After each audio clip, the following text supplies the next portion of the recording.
မစစ်တော့အနေထားလေးထိုင်ထားလိုက်ပြီးတော့ခါးလေးတွေကိုမမက်ကလေးထမျက်လုံးလေးနှိပ်ထားပြီးတော့ကိုယ်အသက်ရှူရဲ့ပေါ်လေးတတိလေးကအာယုံလေးစိုက်ကြရအောင်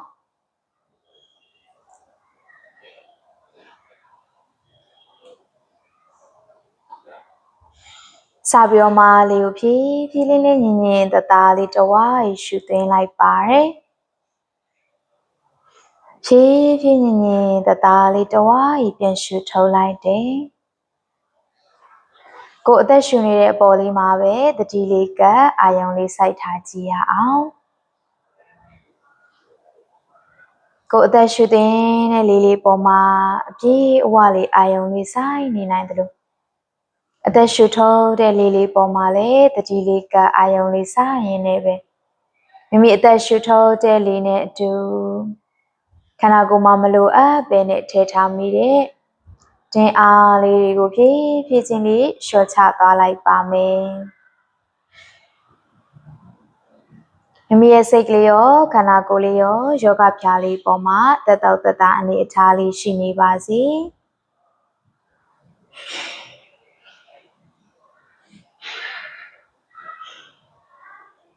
စိတ်ရဲ့ခန္ဓာကိုယ်ရဲ့အသက်ရှူတမ်းလေးတွေအားလုံးဟာယောဂဖြာလေးပေါ်မှာတသားရင်းနဲ့တပေါင်းတစည်းရင်းနဲ့ယောဂကျင့်စဉ်လေးတွေစတင်ဖို့အစဉ်သင့်ဖြစ်ပြီးဆိုရင်ခုချိန်အားစပြီးတော့မှမိမိရဲ့ခန္ဓာကိုယ်လှုပ်ရှားမှုတိုင်းမှာတတိစိတ်ကလေးကိုတောက်လျှောက်ကပ်နေနိုင်အောင်ကြိုးစားပေးပြီးတော့မှလက်ကလေးကိုဘေးကနေဝိုင်းတင်လိုက်မယ်လေးကိုတဝိုင်းရှူလိုက်ရအောင်ထိုးတဲ့ခါလက်ကလေးရင်ဘတ်ရှိကိုဆွဲချလိုက်ပါတယ်နောက်တစ်ချိန်လေးကိုဖြည်းဖြည်းလေးရှူပေးပါအောင်ဖြည်းဖြည်းလေးပြန်ရှူထုတ်ပေးပါအောင်နောက်ဆုံးတစ်ခါလေးထပ်ရှူပါဖြည်းဖြည်းလေးပြန်ရှူထုတ်လိုက်တယ် relax အဲဒီကနေပြီးတော့ဒီလိုဘေးတစ်စောင်းလေးသွားလိုက်မယ်ဘေးတစ်စောင်းလေးကနေတင်ပါးလေးနှစ်ဖက်လုံးညာဘက်လေးကိုထိုင်ချလိုက်ထိုင်ချပြီးရင်လေကိုယ့်ရဲ့လက်ကလေးနှစ်ဖက်က45 degree လောက်ဘယ်ဘက်လေးကိုတိုးသွားလိုက်မယ်မျက်လုံးလေးလက်နှစ်ခုကြားလေးတွေကိုလိုက်ကြည့်သွားပြီးတော့ကိုယ်တဝါးရှူပေးပါဖြည်းဖြည်းလေးပြန်ရှူထုတ်ပေးပါ7 6 5 4 3 2 1ဟုတ်ပြီဖြည်းဖြည်းချင်းလေးအလဲလေးပြန်လာခဲလိုက်ပါတယ်လေးလေးထက်ရှူရဲထုတ်တဲ့အခါကျင်မာလေးနှစ်ဖက်ဘယ်ဘက်လေးကိုထိုင်ချလိုက်လက်ကလေးနှစ်ဖက်45 degree ညာဘက်လေးကိုဆန်းထုံလိုက်တယ်မျက်လုံးလက်နှစ်ခုကြားလေးတွေကိုလိုက်ကြည့်ထားပြီးအသက်တဝါရှူနေတယ်ဖြည်းဖြည်းလေးပြန်ရှူထုတ်ပေးပါဦး7 6 5 4 3 2 1ဟုတ်ပြီဖြည်းဖြည်းချင်းလေးအလယ်လေးကိုခန္ဓာကိုယ်လေးပြန်မတ်လာခဲ့ပြီးရင်ကိုယ့်ရဲ့ခြေထောက်ကလေးနှစ်ဖက်လုံးအရှိကိုစမ်းထုတ်လိုက်မယ်တစ်ခေါက်ကြောလေးတွေလျှော့ကြမယ်အရင်ဆုံးကိုယ့်ရဲ့ခြေထောက်ကလေးနှစ်ဖက်ကိုယောဂဖြာအကျဲအတိုင်းလေးခြေလိုက်မယ်တင်ပါးလေးနှစ်ဖက်သိချာလေးကျမ်းမြင့်လေးနဲ့ထိပြီးထိုင်ထားတယ်ဟုတ်ပြီအဲဒီကနေလက်ကလေးနှစ်ဖက်လုံးဦးခေါင်းရဲ့အပေါ်ကိုဆန်းပြီးလေးလေးရှူလိုက်ပါထုတ်တဲ့အခါဘယ်ဘက်ခြေထောက်ကလေးပေါ်ကိုခန္ဓာကိုယ်ဆင်ချကြည့်မယ်ခါးကြောအဆန့်အတိုင်းလေးဆင်ချမယ်ကိုယ့်ရဲ့ခါးကြောကဒီလောက်လေးမှာပဲဆန့်နိုင်တယ်ဆိုရင်အဲ့ဒီနောက်လေးမှာပဲဖြည်းဖြည်းချင်းသွားလို့ရတယ်ရတဲ့သူတွေကတော့ကိုယ့်ရဲ့လက်ကလေးကိုဒီလိုအရှိလေးကိုဖြည်းဖြည်းချင်းလေးတိုးသွားကြည့်မယ်တဆုံးထိရတဲ့သူကတော့ဒီလိုဘိုက်လေးနဲ့ပေါင်လေးနဲ့ဆွဲကပ်ပြီးတော့မှလက်ကိုအရှိကိုတဆုံးဆန်းထုတ်ပြီးတော့မှတထောင်လေးတွေလျှော့ချလိုက်ပြီးနှစ်ဖူးလေးနဲ့ဒူးလေးနဲ့ပါဆွဲကပ်ထိလိုက်လို့ရပါတယ်အသက်တဝါရှူနေပေးပါဖြည်းဖြည်းလေးပြန်ရှူထုတ်ပေးပါဘယ်ဘက်တစ်ခေါက်ကြောခါအနောက်ဘက်ကြောလေးဆွဲဆန်းထားတဲ့ခံစားချက်လေးကိုသိမြင်ပေးပါ စိတ်တွေမတင်းထားနဲ့အသက်မအောက်ထားနဲ့နော် stretching သွားတဲ့အခါမှာစိတ်ကိုလျှော့ချထားဖို့အရေးကြီးတယ်7 6 5 4 3 2 1ဖြည်းဖြည်းချင်းလေးအလယ်လေးပြန်လာခဲလိုက်ပါတယ်လက်နှစ်ဖက်လုံးဦးခေါင်းရဲ့အပေါ်ကိုထပ်ဆန်းပြီးလေးလေးထပ်ရှုပေးပါအောင်ထုတ်တဲ့အခါခန္ဓာကိုယ်ညာဘက်လေးကိုဆင်းချမယ်လက်ဖွားလေးနှစ်ဖက်ကျမ်းမြင့်လေးပေါ်ကိုချပြီးတချို့ကဒီလောက်လေးမှပဲနိုင်တယ်အဲ့ဒီလေးမှပဲထိန်းတာအဲ့ဒီနေရာလေးမှာမှကိုယ့်ရဲ့ခြေထောက်ဘက်အနောက်ကျောလေးတွေဆွဲဆန့်ထားပြီးတင်းနေတဲ့ခံစားချက်လေးမှာတည်နေပြီလေကိုတဝါးထက်ရှုဖြည်းဖြည်းလေးပြန်ရှုထုတ်ရတဲ့သူကတော့ရသလောက်အရှိကိုဆင်းချသွားလိုက်လို့ရတယ်။ဗိုက်လေးနဲ့ပေါင်လေးနဲ့ဆွဲကပ်သွားလိုက်လို့ရတယ်။အသက်တဝါးရှုပြီးဖြည်းဖြည်းလေးပြန်ရှုထုတ်ပြီး7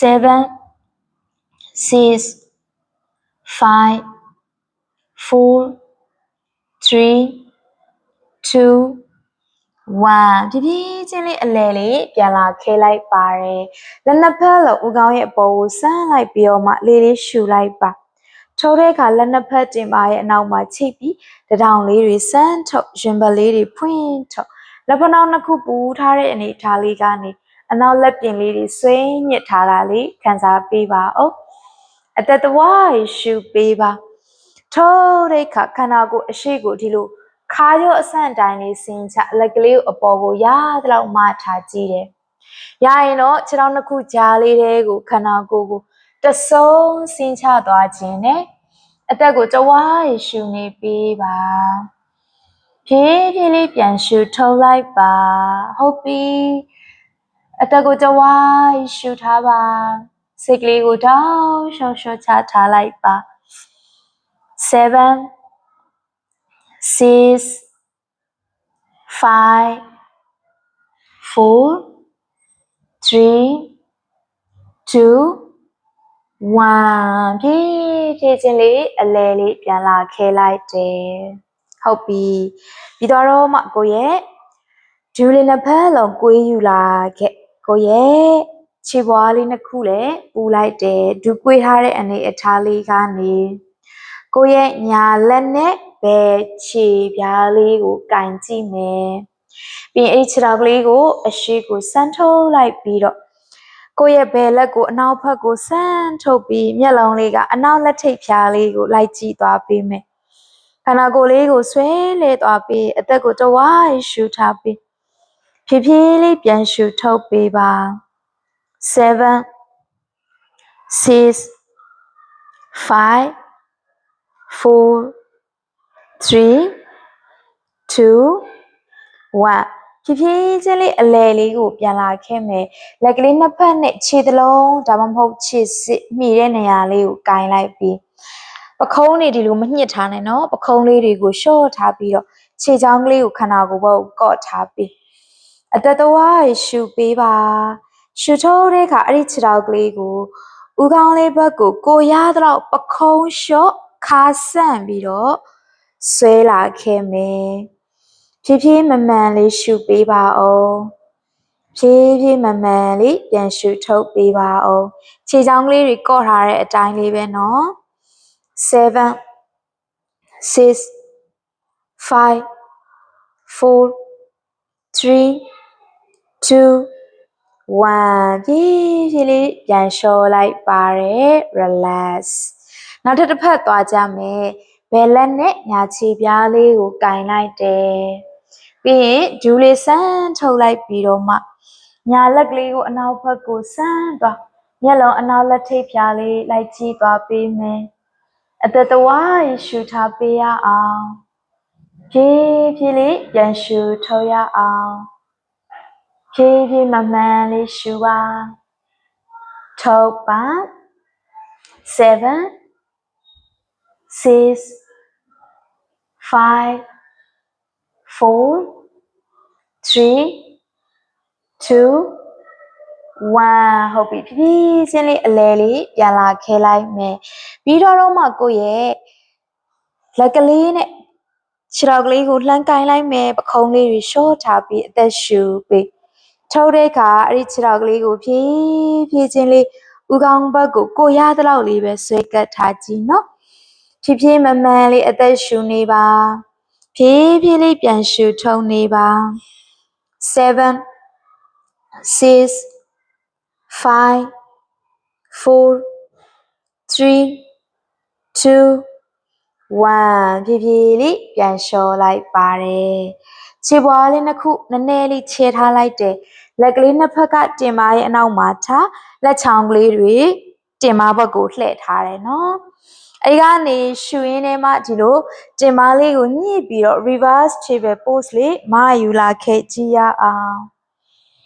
ထုတ်ရင်လည်းဖြည်းဖြည်းချင်းလေးပြန်လျှော့ပေး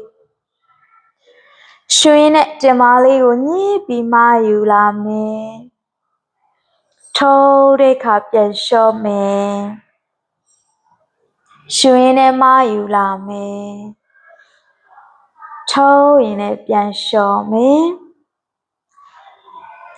ရှူရင်းနဲ့မယူလာမယ်ထုတ်ရင်လည်းပြန်လျှော့မယ်ရှူရင်းနဲ့မယူထုတ်ရင်လည်းပြန်လျှော့နောက်ဆုံးတစ်ခေါက်မှာရှူရင်းနဲ့မထိုင်ကြည့်ရအောင်တင်မညှစ်ထားပေါင်လေးတောက်ထားလက်ပင်ကြောလေးတွေလျှော့ထားပြီး7 6 5 4 3 2 1ဖြည်းဖြည်းလေးပြန်လျှော့ချလိုက်ပါတယ် relax ဟုတ်ပြီပြီးတော့မှကိုရဲ့လက်ကလေးနှစ်ဖက်လုံးအရှိကိုဆန်းထုတ်ပြီးတထောင်လေးတွေဆန့်ထားတဲ့လက်မလေးထက်လက်သီးလေးဆုပ်လက်ကောက်ဝတ်လေးတွေ wipe ပေးရအောင်1 2 3 4 5 6 7ဆန့်ကျင်ဘက်လေး7 6 5 4 3 2 1 okay ဖြည်းဖြည်းလေးပြန်လျှော်လိုက်ပါတယ်ဟုတ်ပြီပြီးတော့ရင်အဲ့ဒီအတိုင်းလေးခြေပေါ်လေးနည်းနည်းအရှိတူလို့ရတယ်လက်ကလေးနှစ်ဖက်ကဒူးစစ်လေးတွေကိုကင်ထားပြီးတော့လေဒီလိုမျိုးလေးရှူရင်းနဲ့ရင်ဘလေးဖွင့်ခါလေးကောလိုက်ထုတ်တဲ့အခါဝမ်းပိုက်လေးရှက်ခါလေးကိုကုန်းလိုက်တဲ့ပခုံးလေးတွေကိုလည်းရှက်ထားလိုက်တဲ့ရှူရင်းနဲ့ဒီလိုရင်ဘလေးဖွင့်အနောက်လက်ပြင်လေးတွေလည်းဖွင့်ထုတ်တဲ့အခါဝမ်းပိုက်လေးရှက်တယ်ခါလေးကုန်းတဲ့ပခုံးလေးတွေကိုလည်းတွန်းထုတ်ထားလိုက်တယ်ရှူရင်းနဲ့ရင်ဘလေးဖွင့်ထုတ်ခါလေးကိုကုန်းထုတ်ရင်လည်းဖြည်းဖြည်းလေးဝမ်းပိုက်လေးဆွဲရှက်ပြီးပါအောင်နောက်တစ်ခေါက်လေးထပ်ရှူဖြည်းဖြည်းလေးပြန်ရှူထုတ်နောက်ဆုံးတစ်ခေါက်လေးမှာလေးထပ်ရှူပါအောင်ထုတ်ရင်လည်းဝမ်းပိုက်လေးရှက်ခါလေးကုန်းလိုက်ပါအောင်ဟုတ်ပြီပြီးတော့မှဖြည်းဖြည်းချင်းလေးအလဲလေးပြန်လာခဲလိုက်တယ်ပြီးတော့မှဒူးလေးကိုွေးလိုက်တဲ့လက်ကလေးအရှိမှချတယ် plank အနေအထားလေးကိုပြောင်းလိုက်ကြရအောင်ခြေထောက်ကလေးဆန့်ထုတ်ပြီးနောက်တစ်ဖက်ကိုလည်းဆန့်ထုတ် plank လေးမှာခန္ဓာကိုယ်တစ်ခုလုံးအားထည့်ထားပြီးဒီလိုဒူးလေးတွေတစ်ဖက်ကိုတစ်ဖက်ဆန့်လုပ်ကြည့်ရအောင်1 2 3 4 5 6 7 okay ဖြည်းဖြည်းချင်းလေးဒူးလေးဆန့်ထုတ်ပြီးပလန့်မှာခဏလောက်ထိန်းလိုက်မယ်7 6 5 4 3 2 1ဒူးကောင်းလေးတွေချလိုက်ပါဟုတ်ပြီရှူရင်းနဲ့ရင်ဘလေးဖွင့်ပြီးတော့ခါလေးကိုကော့ထုတ်ပလိုက်တယ်အဲ့ဒီအနေထားမှာခဏလောက်ထိန်းကြည့်မယ်ပုံမှန်လေးအသက်ရှူပြီးပုံမှန်လေးပြန်ရှူထုတ်ပြီး7 6 5 4 3 2 1 ထောတဲ့က1 byte လေးရှက်ခါလေးကိုမျက်လုံးချမ်းနေရလေးကိုလိုက်ကြည့်ပေးပါ7 6 5 4 3 2 1ဟုတ်ပြီဖြည်းဖြည်းချင်းလေးအလဲလေးပြန်လာခဲလိုက်ပါတယ်ဟုတ်ပြီပြီးတော့မှကိုယ့်ရဲ့ညာလက်ကလေးတစ်ဖက်ကိုအရှိကိုဆန်းထုတ်ပြီးညာလက်မောင်းချိုင်းနေရလေးတွေကျန်းမြေလေးနဲ့ထိကတ်ထားပြီဟုတ်ပြီဘယ်လက်ဖွားလေးကထောက်ထားတဲ့အတိုင်းလေးပဲအဲ့ဒီအနေထားလေးမှာညာဘက်ခါပြီးကြောဘိုက်ကြောနေရလေးတွေဆွဲဆန့်ထားတာလေးခံစားသိနေပေးပါ7 6တောင်ချထားတာမဟုတ်ဘူးเนาะလက်ဖွာလေးပဲထောက်ထားတယ်5 4 3 2 1ဖြည်းဖြည်းချင်းလေးအလဲလေးပြန်လာခဲလိုက်တယ်နောက်တစ်ဖက်ထပ်သွားကြည့်မယ်ဘယ်လက်ကလေးအရှိဘက်ကိုဆန်းထုတ်လက်မောင်းဂျိုင်းနေရာလေးကျန်းမြင့်လေးနဲ့ထိကပ်ပြီးဦးခေါင်းလေးလက်မောင်းလေးပေါ်မှာဖိထားလိုက်ဟုတ်ပြီညာဘက်လက်ဖွာလေးထောက်ထားပြီးခါပေးကြောလေးတွေဆွဲဆန့်ထားတာလေးသိပေးပါ7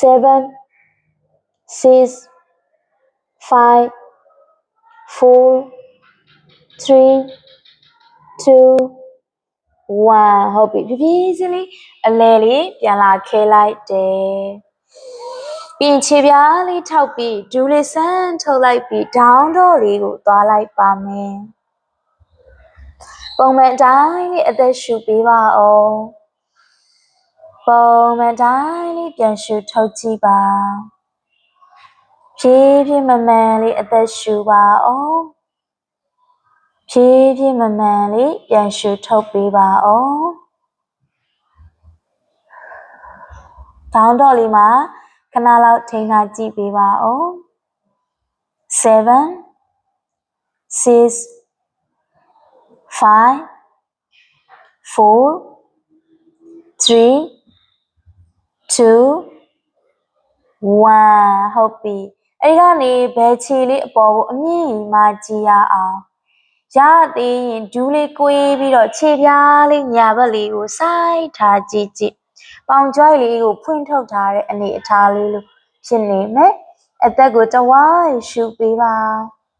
ဖြည်းဖြည်းလေးပြန်ရှူထုတ်ပေးပါညာဘက်တစ်ခေါက်ကြောလေးတွေတင်းနေတာလေးခံစားကြည့်ကြည့်နေပါပြီးတော့မှအဲ့ဒီဘယ်ချီလေးယူလာခဲ့ပြီးလက်နှစ်ခုကြားလေးနဲ့ထည့်လိုက်မယ်အနောက်ဒူးကောင်းလေးချလိုက်ပါပေါင်ကြွိုက်လေးကိုရသလောက်ထိုင်ချကြည့်ကြည့်ပါပေါင်ကြွိုက်ထိုင်ချထားတဲ့အတိုင်းလေးညာလက်ဖွာလေးခြံခဲ့ပြီးတော့မှဘယ်လက်ကလေးဦးခေါင်းရဲ့အပေါ်ကိုဆန်းယူ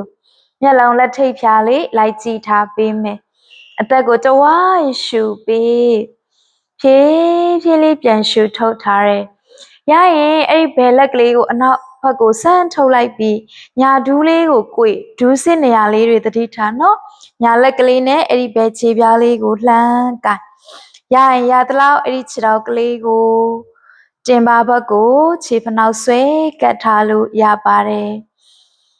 ကိုရတဲ့အနေအထားလေးကိုသွားနော်ဒူးစစ်လေးတွေတော့သတိထားအသက်တဝိုင်းရှူပေးပါဖြည်းဖြည်းလေးပြန်ရှူထုတ်ပေးပါ7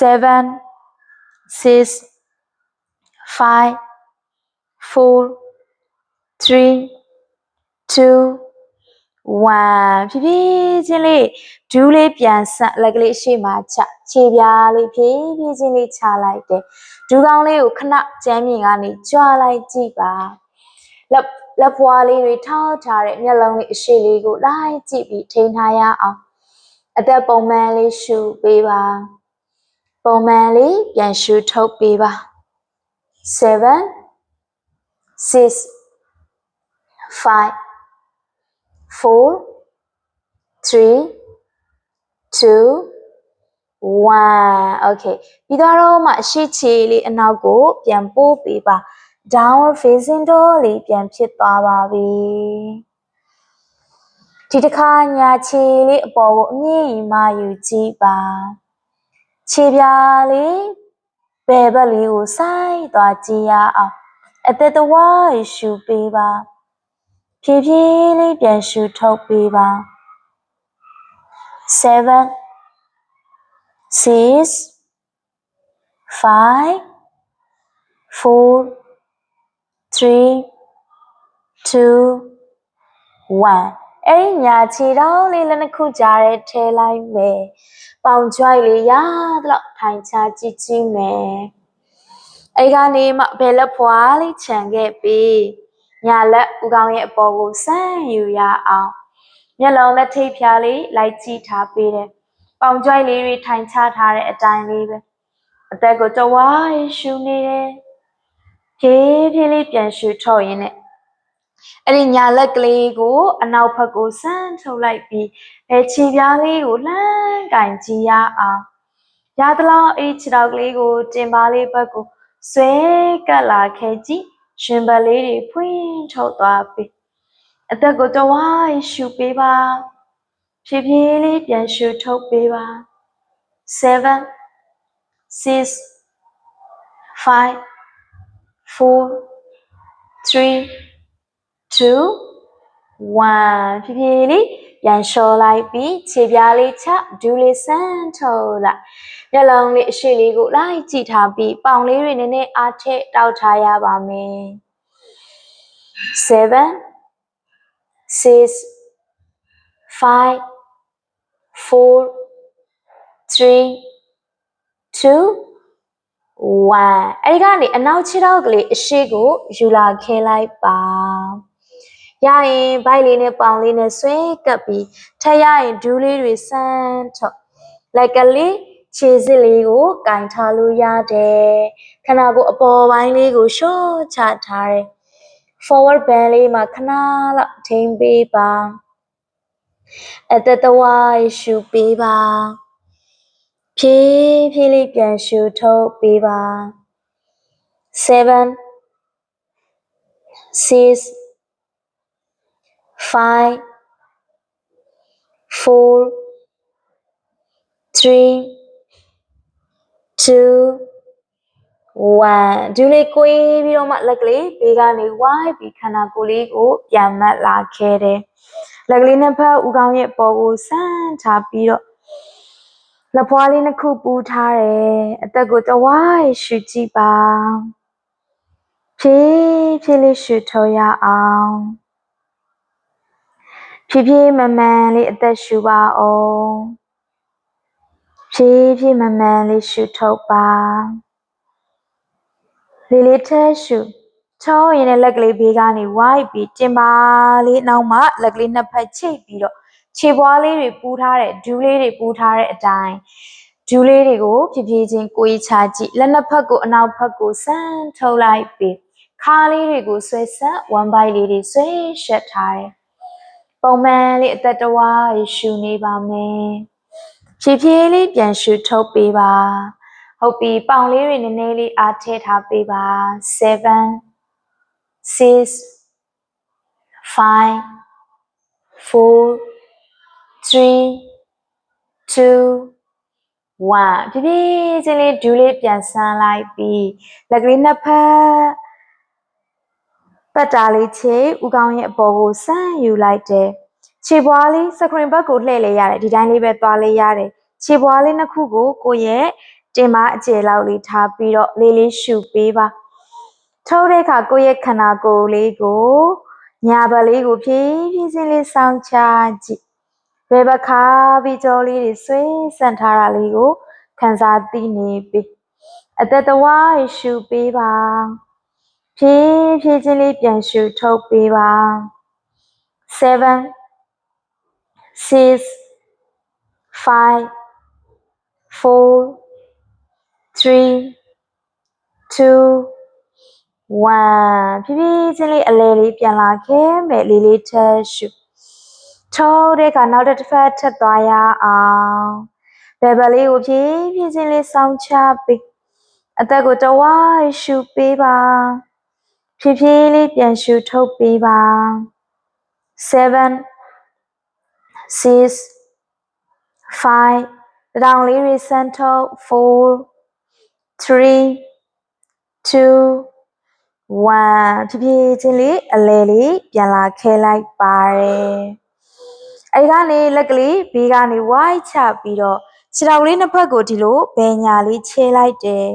တင်မအခြေထက်2ဆလောက်ခြေလိုက်တယ်ပေါ့နော်ဟုတ်ပြီပြီးတော့ရင်ကိုရဲ့ညာခြေဦးလေးညာဘက်လေးကိုလှည့်လိုက်တယ်လက်နှစ်ဖက်ဘေးဘက်ညာလေးဆန်းထုတ်လိုက်ပြီးတော့မှလေးရှုထုတ်တဲ့ကအဲ့ဒီတိုင်းလေးခန္ဓာကိုညာဘက်လေးကိုတစောင်းလေးဆောင်းချသွားကြည့်ဟုတ်ပြီဘယ်လက်ကလေးကဦးခေါင်းရဲ့အပေါ်ကိုဆန်းထားပြီးအသက်တဝါရှုပေးနေပါဖြည်းဖြည်းလေးပြန်ရှုထုံနေပေးပါ7 6 5 4 3 2 1ဟုတ်ပြီဖြည်းဖြည်းချင်းလေးခန္ဓာကိုယ်လေးပြန်မတ်လာခဲ့တယ်လက်နှစ်ဖက်ဘေးဘက်ညာလေးဆန်းထားပြီးတော့အဲ့ဒီညာဒူးလေးကိုကိုေးလိုက်မယ်90ဒီဂရီအဲ့ဒီကနေလက်ကလေးတွေကိုပဲဒီလိုမျိုးလေးဦးခေါင်းရဲ့အပေါ်ကိုဆန်းလေးရှုထောက်လက်နှစ်ဖက်ဘေးဘက်ညာလေးဆန်းထုတ်ရှုရဲထောက်တယ်ပေါင်လေးတွေတောက်ထားတာခံစားကြည့်ကြည့်နော်ရှုရဲထောက်တယ်ရှုရဲထောက်တယ်ရှုရဲထောက်တယ်နောက်တစ်ခေါက်လေးရှုထောက်ဟုတ်ပြီနောက်ဆုံးတစ်ခေါက်လေးမှလေးရှုထောက်ရင်လည်းဘေးဘက်ညာလေးဆန်းထုတ်ပြီးလေးလေးထက်ရှုထုတ်တဲ့ကအဲ့ဒီညာလက်ဖွာလေးညာခြေထောက်ရဲ့အနောက်မှာချလိုက်ဘယ်လက်ကလေးကဦးခေါင်းရဲ့အပေါ်ကိုဆန်းထားတဲ့အတိုင်းလေးပဲရှင်ဘက်လေးတွေဖွင့်ထုတ်ထားပေးပါအောင်အသက်တဝါရေရှုထားပေးပါအောင်ဖြည်းဖြည်းလေးပြန်ရှုထုတ်ထားပေးပါအောင်7ပေါင်လေးတွေတောက်ထားတာခံစားပေးပါ6 5 4 3 2 1ဖြည်းဖြည်းချင်းလေးအလဲလေးပြန်လာခဲ့တဲ့အခါဒူးလေးပါပြန်ဆန်လိုက်မယ်ခြေပွားလေးပြန်သိမ်းလိုက်မယ်ဟုတ်ပြီဒီတစ်ခါဘဲခြေဦးလေးဘဲဘက်လေးကိုလှည့်လိုက်ပြီးလက်နှစ်ဖက်ဘေးဘက်ညာလေးဆန်းထုတ်လေးလေးထက်ရှုထုတ်တဲ့အခါခန္ဓာကိုယ်လေးကိုဘေးလေးကိုဖြည်းဖြည်းချင်းလေးဆောင်းချဟုတ်ပြီညာလက်မောင်းနှစ်ရွက်ကခါကြောလေးတွေဆွဲဆန့်ထားပေးတယ်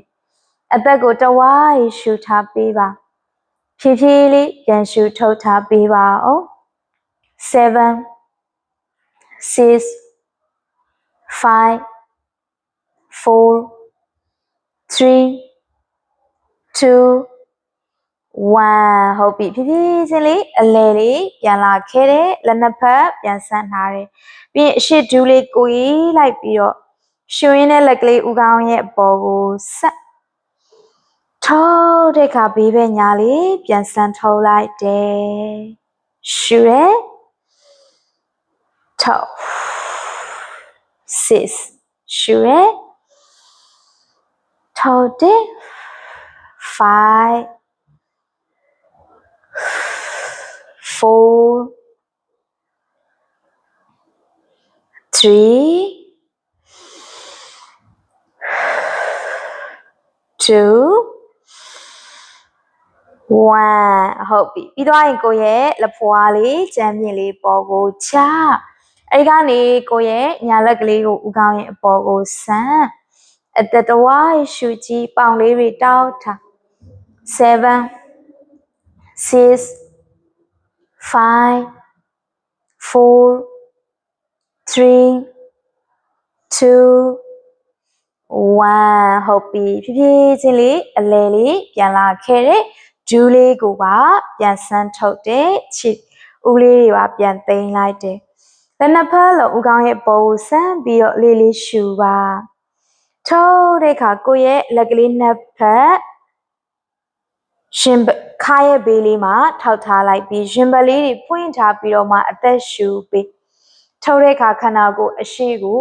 90ဒီဂရီစင်ချကြည့်မယ်မျက်လုံးလေးအရှိလေးကိုလိုက်ကြည့်ထားပြီးအသက်တဝါရှူပေးပါဖြည်းဖြည်းလေးပြန်ရှူထုတ်ပြီး 7 6 5 4 3 2 1လက်ဖွားလေးတွေကျန်းပြင်လေးပေါ်ကိုချလိုက်ကြည့်မယ်ညာလက်ဖွားလေးကျန်းပြင်ပေါ်ခြံခဲ့ပြီးရင်ဘတ်လေးတွေဖွင့်ထုတ်ဘယ်လက်ကလေးဦးခေါင်းရဲ့အပေါ်ကိုဆန်းယူမျက်လုံးလက်ထိပ်ဖြာလေးလိုက်ကြည့်မယ်အသက်တဝါးရှူပေးပါအောင်ဖြည်းဖြည်းလေးပြန်ရှူထုတ်ပေးပါအောင်7 6 5 4 3 2 1 okay နောက်တစ်ဖက်ကိုပြောင်းလိုက်မယ်လေးလေးရှူရဲထုတ်တယ်ညာလက်ကလေးဦးခေါင်းရဲ့အပေါ်ကိုဆန်တယ်7 6 5 4 3 2 1ဟုတ်ပြီဖြည်းဖြည်းချင်းလေးအလဲလေးပြန်လာခဲ့တယ်ပြီးတော့ရင်လေကိုယ့်ရဲ့ခန္ဓာကိုယ်လေးကိုတစ်ဖက်ကိုအစဉ်ပြေတဲ့ဘက်ကိုလှည့်လိုက်လို့ရတယ်ခြေထောက်ကလေးတွေကိုပြန်သိမ်းသွားခြင်းနဲ့အဲ့ဒီမှာမှကိုယ့်ရဲ့လက်ကလေးတွေအရှိမချပြီးဒီလိုဒူးလေးတွေကိုတစ်ဖက်ကိုတစ်ဖက်ဆန်းလုပ်ကြည့်ရအောင်7 6 5 4 3 2 1 okay ပြီးသွားရင်ဒူးကွေးပြီးလက်ကလေးဘေးကနေဝိုင်းပြီးတော့ခါကြော်လေးဆွဲဆန်းလာခဲ့ပြီးအသက်တဝါးရှူထိုးတဲ့ခါလက်ကလေးရင်ဘတ်ရှိဆွဲချလိုက်ပါတယ်ပြီးလက်ကလေးကိုလျှော့လိုက်ပြီးတော့အဲ့ဒီအနေထားလေးမှာခဏလောက်ထိန်းထားပေးပါအသက်တဝါးရှူနေပေးပါဖြည်းဖြည်းလေးပြန်ရှူထုံးနေပေးပါအောင်နောက်တစ်ခေါက်လေးလေးထပ်ရှူဖြည်းဖြည်းပြန်ရှူထုတ်ဟုတ်ပြီပြီးတော့ရင်လက်ကလေးဘေးကနေဝိုင်းခါကြောလေးထပ်ဆွဲဆန်းပြီးထိုးတဲ့ခါခန္ဓာကိုယ်လေးကိုအရှိကိုရသလောက်စင်ချကြည့်ဘိုင်းနဲ့ပေါင်လေးရရင်ဆွဲကပ်ဒူးကိုရောင်ရောင်လေး꿰ထားလေးရတယ်ဆန့်ထားလေးရတယ်ကိုရတဲ့အနေအထားလေးသွားအဲဒီကနေကိုယ့်ရဲ့ဘဲချီလေးအနောက်ကိုအကျယ်တလှမ်းလှမ်းလိုက်ပြီးတော့မှအနောက်ဒူးကောင်းလေးချပေါင်ကြွိုက်လေးရသလောက်ထိုင်ချကြည့်ပြီးရင်လက်လေးနှစ်ဖက်လုံးဦးခေါင်းရဲ့အပေါ်ကိုဆန့်ပြီးတော့မှတောင်လေးတွေအချင်းချင်းပြန်ကင်ထားကြည့်ရအောင်ရှင်ဘတ်လေးတွေဖွင့်ထုတ်ထားပြီး5 4 3 2 1ဟုတ်ပြီဖြည်းဖြည်းချင်းလေးလက်ကလေးရှေ့မှာပြန်ချလိုက်တယ်တင်ပါလေးအနောက်ကိုတွန်းပြီးအရှိဒူးလေးဆန့်မယ်ခြေပြားလေးကိုအမိုးပေါ်ကိုထောင်ထားလိုက်မယ်ဟုတ်ပြီပြီးတော့ရင်ကိုယ့်ရဲ့ဘယ်လက်ကလေးကိုလေအရှိကိုဘယ်လောက်ထိဆန့်ထုတ်နိုင်လဲပေါ့နော်ကိုနိုင်တလောက်လေးဆန့်ထုတ်ပြီးဘယ်လက်ဖွားလေးကျမ်းမြင့်ပေါ်မှာခြံခဲ့ညာလက်ကလေးကိုအနောက်ဘက်ကိုဆန့်ထုတ်သွားကြည့်မယ်တကောက်ကြောလေးတွေတင်းနေတယ်ရင်ဘတ်လေးတွေလည်းဖွင့်ထုတ်ထားတယ်7ခဏလောက်ထိန်းထားကြည့်ပါ6 5 4 3 2 1ဖြည်းဖြည်းချင်းလေးလက်ကလေးပြန်ချလိုက်ပြီးတော့မှအရှိတူးလေး꿰လိုက်ပါဟုတ်ပြီအဲ့ဒီကနေမှအရှိချီလေးအနောက်ကိုပို့ down dog လေးနေလိုက်မယ် down dog ကနေမှရှူရင်းနဲ့ဒူးကောင်းလေးချမယ်ချုပ်ရင်းနဲ့ရင်ဘတ်မေးစီချမယ်လေးရှူရင်းနဲ့ cobra pose လေးခါလေးထပ်ကောယူလာခဲ့မယ်အသက်ကလေးထပ်ရှူပါထိုးတဲ့အခါတင်ပါလေးတွန်းတင် down dog လေးပြန်သွားလိုက်မယ်ဟုတ်ပြီဒီတစ်ခါပဲချီလေးလက်နှစ်ခုကြားလေးထဲတက်လာခဲ့ပါအနောက်ဒူးကောင်းလေးချလိုက်တယ်ခြေပြားလေးပါချပြီးတော့မှလက်နှစ်ဖက်လုံးဦးခေါင်းရဲ့အပေါ်ကိုဆန်းလေးရှူထုတ်ပြီးတောင်လေးတွေအချင်းချင်းကင်လိုက်ပြီးရင်ဘတ်လေးတွေဖွင့်ထုတ်လိုက်အသက်ကိုတဝါးရှူပေးပါဖြည်းဖြည်းလေးပြန်ရှူထုတ်ကြည့်ပါ ရှင်ဘက်လေးတွေဖွင့်ထုတ်ထားတယ်ကြောရိုးမနေရာလေးတွေခံစားကြည့်ကြည့်ပါ7 6 5အသက်ရှူနော်4 3 2 1ဖြည်းဖြည်းချင်းလေးလက်ကလေးပြန်ချလိုက်ကျင်ပါလေးအနောက်ကိုတွန်းနေခြေပြားလေးထောင်ထားတာကနေညာလက်ကလေးကိုကဒီလိုမျိုးလေးပဲချနိုင်တယ်ဆိုလဲရတယ်အရှိလေးနည်းနည်းလေးတိုးနိုင်တယ်ဆိုရင်ထပ်တိုးပြီးတော့မှ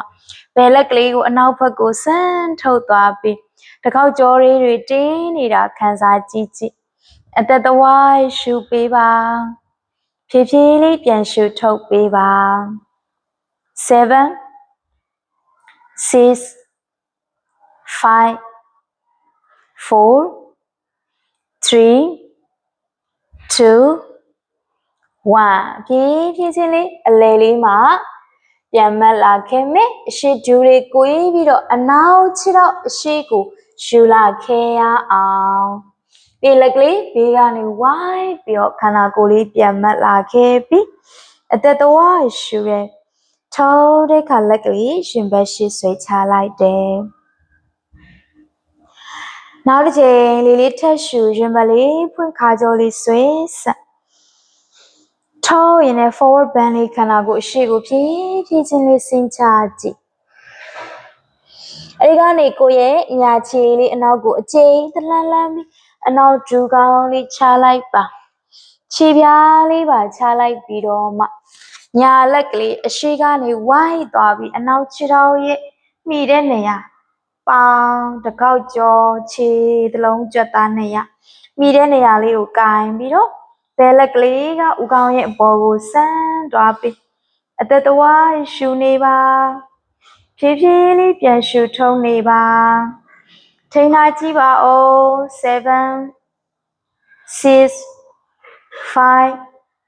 4 3 2 1ဖြည်းဖြည်းချင်းလေးလက်ကလေးအရှိမချလိုက်တယ်တင်ပါလေးအနောက်ကိုတွန်းပြီးအရှိဒူးလေးဆန်းထုတ်လိုက်ပါ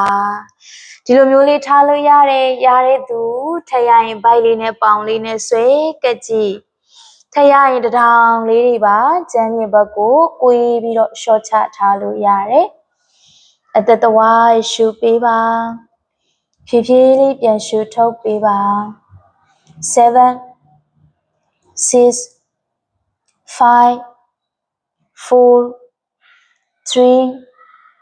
2 1ဖြည်းဖြည်းချင်းလေးပြန်လာခဲ့ပြီးတော့မှအရှိဒူးလေးကိုေးလိုက်အောင်စို့အရှိချီလေးအနောက်ကိုပို့ downward facing dog လေးသွားလိုက်အောင်စို့ပုံမှန်လေးအသက်ရှူပါထုတ်ပါ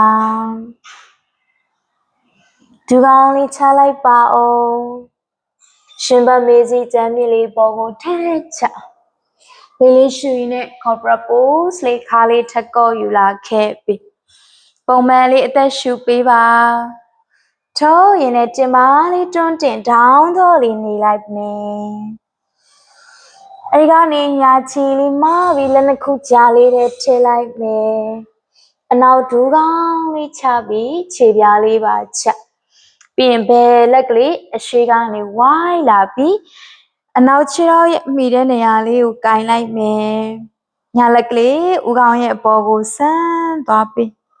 အသက်တဝိုင်းရှူသွင်းရှူထုတ်ထားပေးပါအောင်7 6 5 4 3 2 1ဖြည်းဖြည်းချင်းလေးခန္ဓာကိုယ်လေးအရှိကိုပြန်လာတင်ပါလေးအနောက်ကိုတွန်းအရှိဒူးလေးဆန်းလိုက်မယ်လေးလေးရှူလိုက်ပါအောင်ထိုးတဲ့အခါဘိုက်လေးနဲ့ပေါင်လေးနဲ့ရသလောက်ဆွဲကပ်ကြည့်ကြည့်ခန္ဓာကိုယ်အပေါ်ပိုင်းလေးကိုရှော့ချထားပေးမယ်အသက်တဝါးရှူပေးပါဖြည်းဖြည်းလေးပြန်ရှူထုတ်ပေးပါအောင်7 6 5 4 3 2 1ဟုတ်ပြီဖြည်းဖြည်းချင်းလေးဒူးလေးကိုေးလိုက်ပါတယ်အနောက်ခြေထောက်ကလေးအရှိကိုပြန်ယူလာခဲ့မယ် ပြီးတော့မှလက်ကလေးဘေးကနေဝိုင်းပြီးတော့ခန္ဓာကိုယ်လေးပြန်မတ်လာအသက်ကလေးရှူပါ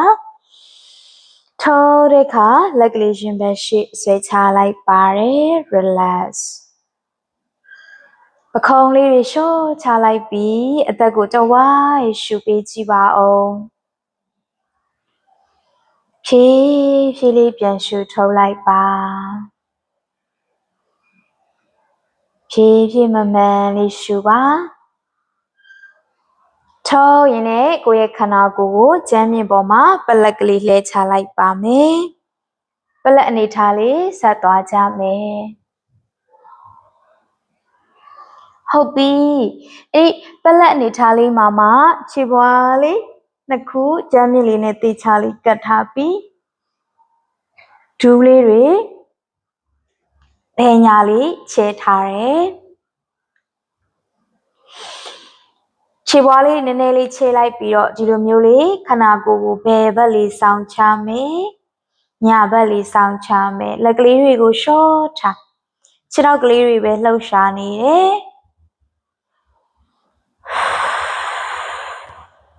2ဖြည်းဖြည်းချင်းလေးသွားပေးနော်ခြေထောက်တွေမှာအားထည့်ထားတာလေးတွေပေါင်လေးတွေညောင်းနေတာလေးတွေအကုန်ပြန်လျှော့ကြမယ်3 2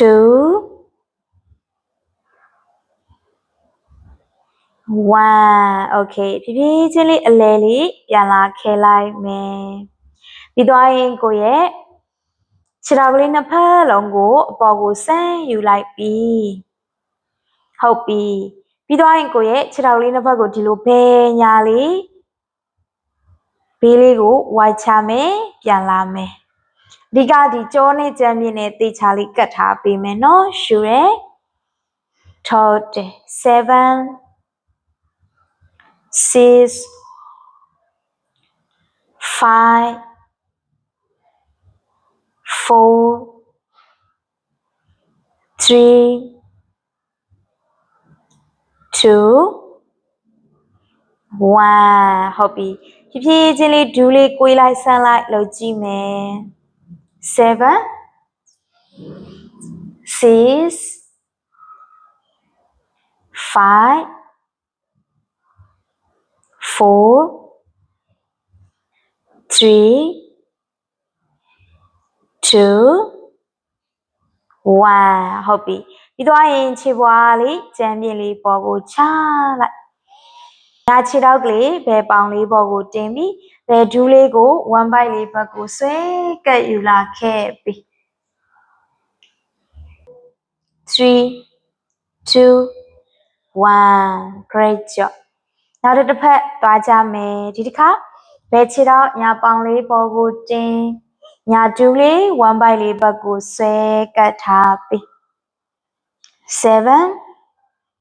6 5 4 3 2 1ဖြည်းဖြည်းလေးပြန်လျှော်လိုက်မယ်ပြီးတော့ရင်ကိုရဲ့ခြေထောက်လေးနှစ်ဖက်လုံးအောက်ဘက်ကိုဆန်းထုတ်လိုက်တော့မယ်လက်နှစ်ဖက်ပတ်တာလေးခြေဥကောင်းရဲ့အပေါ်ကိုဆန်းလိုက်မယ်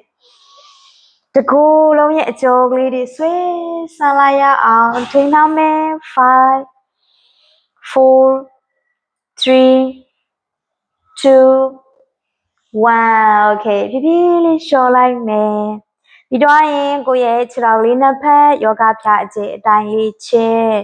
လက်ကလေးတွေပလက်ကလေးထားတကူလုံးတင်အားလေးတွေရှုံးချရင်နဲ့အနားယူတာလေးသွားလိုက်ကြမယ်အသက်ကိုဖြည်းဖြည်းလေးနဲ့မှန်မှန်လေး